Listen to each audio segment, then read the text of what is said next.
So yesterday at about midday, 12:30, we received a call from News Hub to advise that they had received a call alerting them to a potential riot at Waikeria Prison for yesterday afternoon. We acted on that information immediately and we sought reassurance from the site in terms of any issues that were apparent and no issues were reported at that stage. A short time later, prisoners in an exercise yard in the top jail, the high security part of the site, lit several small fires. The prison as a whole was locked down as a precaution, so that's the entirety of the site, both the high security and the rest of the lower security jail. Not all of the 20 prisoners in that exercise unit were involved during that period. A number of them didn't take part. After some time, prisoners were able to access the roof, and from there they could access other units and assist other prisoners to get out of their cells. In total, there were 21 prisoners who were non-compliant and started to cause damage throughout the top jail facility.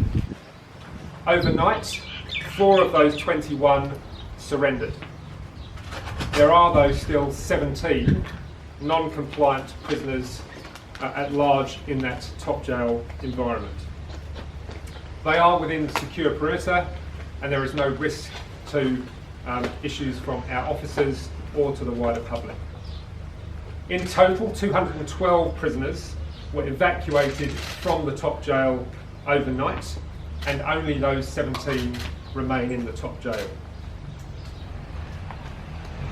There's been an extensive fire damage to the top jail facility, and there is continuing activity from Fire and Emergency New Zealand to ensure any residual fires are under control.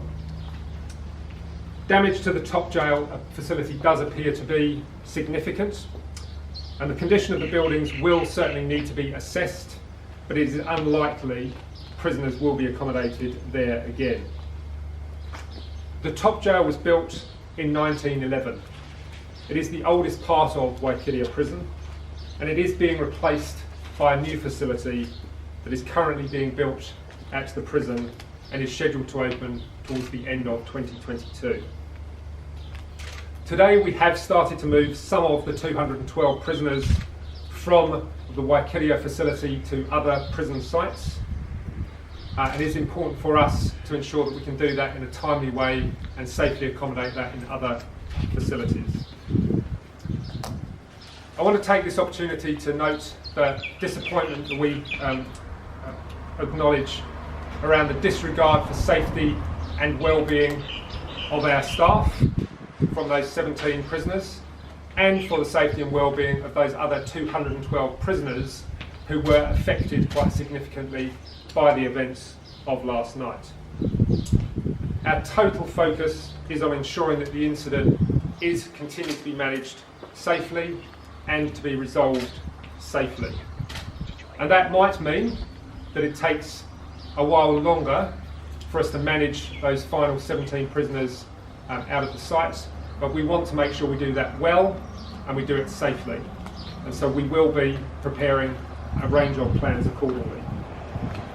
I also want to take this time to acknowledge the amazing work of our staff, the speed with which they acted, the incredible support that we've received from Fire and Emergency New Zealand, the police and St John's in ensuring this event has been able to be managed without any loss of life or significant injury.